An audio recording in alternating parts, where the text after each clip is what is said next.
Hello, good morning student. Now let us see composition of function. Composition of function. Let f is a function from set A to set B and g is a function from set B to C. Then the composition of function f and g denoted by GOF is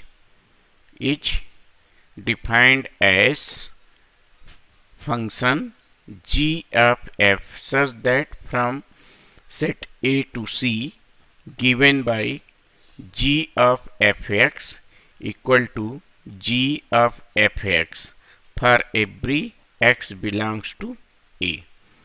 f function है from A to B, g function है from B to C. हम f and g का composition g ओ f से denote करते हैं और इस function को हम जी ओ एफ से डिफाइन कर सकते हैं जो फंक्शन ए से सी होगा. इसको हम इस तरह से लिखते हैं g O f x means g of the function of F x for every x belongs to A. इस फिगर के माध्यम से हम देखें, यहाँ x कोई फंक्शन है, कोई सेट ए है. ए सेट हमारा है ए सेट हमारा है ए सेट है हमारा बी और ए है सेट सी. तो f is a function from A to B define किया गया है और g is a function from G to C. तो एफ एक्स क्या होगा, एलिमेंट बी होगा, x का इमेज b में होगा और फिर g फिर से इसका इमेज एफ एक्स का फिर से इमेज फिर से एक्स जी एफ एक्स. अगर इसको हम y मान ले तो इसका फिर से इमेज कहाँ होगा, c में होगा. तो जी ओ एफ का डोमेन क्या होगा, a होगा और इसका कोडोमेन क्या होगा, सी होगा. इसका रेंज क्या होगा, सी होगा और एफ का डोमेन क्या होगा, ए होगा और एफ का रेंज क्या होगा, बी होगा और जी ओ एफ का डोमेन क्या होगा, ए होगा. जी ओ एफ का रेंज क्या होगा, सी होगा. अगर हम कोई एग्जाम्पल कंसीडर करते हैं, मान लीजिए एक एग्जाम्पल दिया हुआ है जिसमें एलिमेंट हम लेते हैं 2, 3, 4, 5. बी कोई सेट है, इसमें हम एलिमेंट मान लीजिए लेते हैं 3, 4, 5, 9. सी कोई सेट है, इसमें एलिमेंट लेते हैं 7, 11, 15 और इसमें एक फंक्शन डिफाइन है ए टू बी इस तरह से जिसका कि रिलेशन है 2 से 3, 3 से 4, 4 से 5, 5 से 5 इस तरह से. और जी कोई फंक्शन है जिसमें रिलेशन 3 to 7, 4 to 7, 5 to 11 और 9 to 11 एक दिया हुआ है. देन राइट जी ओ एफ आप लिख सकते हैं. Can you find G O F आप फाइंड आउट कर सकते हैं.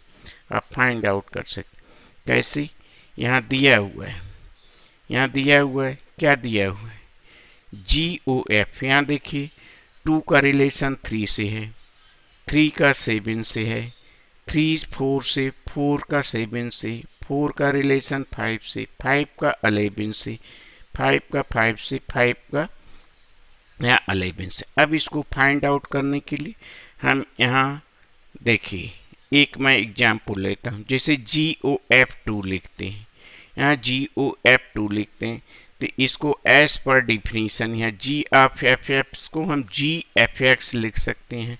तो जी ऑफ F2 को हम जी ऑफ F2 लिख सकते हैं नहीं, यहाँ जी ऑफ F2 लिख सकते हैं, जी ऑफ F2 लिख सकते हैं और F2 की जगह देखिए क्या लिख सकते हैं. F2 का रिलेशन क्या है, 3. तो F2 के स्थान पर हम क्या लिख सकते हैं, 3.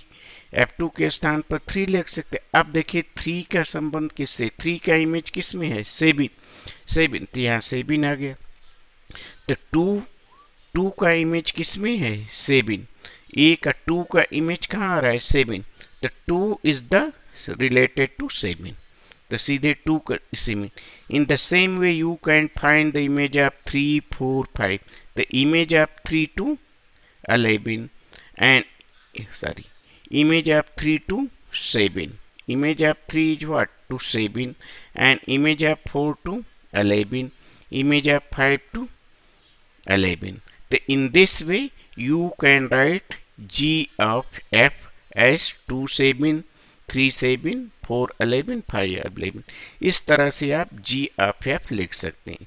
g of f 2 जैसे फाइंड आउट किए उसी तरह से g of f 3 find out कर सकते हैं.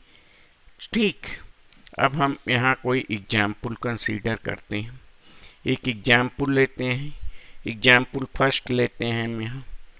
एग्जाम्पल फर्स्ट लेते हैं. एग्जाम्पल फर्स्ट लेते हैं. एग्जाम्पल फर्स्ट लेते हैं यहाँ. अब इस एग्जाम्पल में देखते हैं f is a function from r to r such that fx is given. This fx is given 8x cube and g is given from r to r. gx is given x to the power 3. Find g of f and f of g and so that g of f is not equal to f of g. ये हमें find out करना है. g of f is not equal to f of g. तो g of f is not equal to f of g. इसको find out करने के लिए हम क्या करते हैं, वी हैव fx दिया हुआ है 8x to the power 3, gx दिया हुआ है x to the power 1/3 that is x to the power 153 ये दिया हुआ है. अब हमें फाइंड आउट करना है g of fx. g of fx find out करना है तो इसको हम लिख सकते हैं g f of fx. अब fx की जगह fx यहाँ डिफाइन है 8x to the power 3 means x to the power 3. तो x to the power 3 fx की जगह क्या दिया हुआ है, x a पूरा दिया हुआ है 8x to the power 3. तो fx के स्थान पर fx दिया हुआ है यहाँ 8x to the power 3. तो यहाँ हम 8x to the power 3 लिख देते हैं.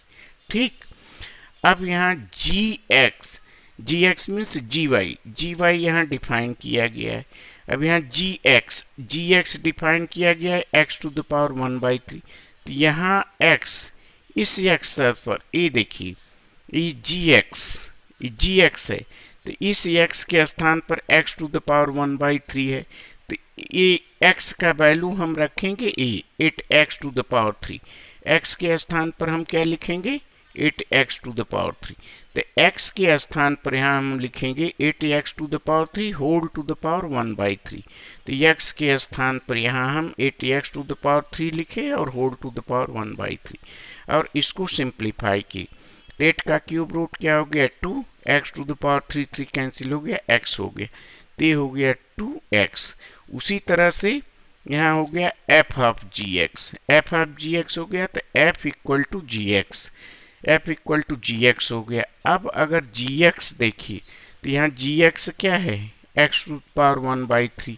तो gx के स्थान पर यहाँ हम क्या लिख दिए x to the power 1/3. तो gx के स्थान पर हम लिख दिए x whole to the power 1/3. यहाँ x whole to the power 1/3 यहाँ लिख दी. फिर अब देखिए fx दिखाइन है 8x टू द पावर 1/3. अब x के स्थान पर हम क्या पुट करेंगे x 1/3. तो यहाँ x के स्थान पर x 1/3 लिखे और होल टू द पावर 3 जैसा कि वहाँ दिया हुआ है यहाँ whole to the power 1/3 gx x की पावर 1/3. अब यहाँ 8x टू द पावर 3 दिया हुआ है तो x 1/3 whole to the power 3. ठीक, इसको सिंप्लीफाई करेंगे तो ये कैंसिल हो जाएगा और यहाँ क्या आ जाएगा 8x. ठीक, अब फ्रॉम 1 and 2 इन दोनों को देखते हैं. यहाँ क्या है g of fx कितना है 2x, f of gx कितना है 8x. फ्रॉम 1 and 2 देखें g of f equal to f of g है नहीं, तो g of f equal to f of g नहीं है, that is g of f is not equal to f of g. ठीक, अब हम example 2 देखते हैं. एग्जाम्पल 2 देखते हैं, इसमें है if f is a function from r to r such that fx equal to a 3 minus x to the power 3 whole to the power 1/3 so that f of fx equal to x. यहाँ function define है r to r. हमें find out करना है f of fx equal to x. Show करना है we have, हम पहले F x given है 3 minus X to the power 1/3, ये दिया हुआ है। F of F x means F of F x.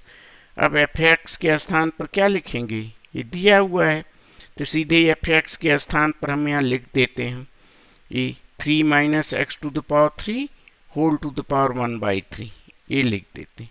मान लीजिए हम इसको y मान लेते हैं, अगर नहीं समझ में आता है तो इसको y मान लेते हैं। इसको y मान लीजिए, इसके स्थान पर हम यहाँ y लिख देते हैं। ठीक, यहाँ हम y लिख दिए। ठीक, यहाँ हम y लिख दिए। अब y क्या हुआ हमारा, ए स्थान पर y हो गया। अब एफ वाई हो गया। अब एफ वाई क्या आएगा, एफ वाई एफ एक्स देखिए डिफाइन किया हुआ है। अब एफ वाई एक्स के स्थान पर y लिख दीजिए, तो 3 minus Y to the power 3 1/3, तो 3 minus Y to the power 3 1/3। ठीक, 3 टू द पावर y/3 1/3। अब y के स्थान पर क्या है, 3 minus X to the power 1/3, तो y का वैल्यू यहाँ पुट करते हैं, तो 3 माइनस y के स्थान पर क्या है, y के स्थान पर ये वैल्यू है हमारा पूरा, y के स्थान पर 3 minus X to the power 3 1/3, और यहाँ y 3 है तो ये हो गया पूरा y, ये क्या हो गया पूरा y, ये पूरा y हो गया, तो y टू द पावर 3 ये 3 हो गया।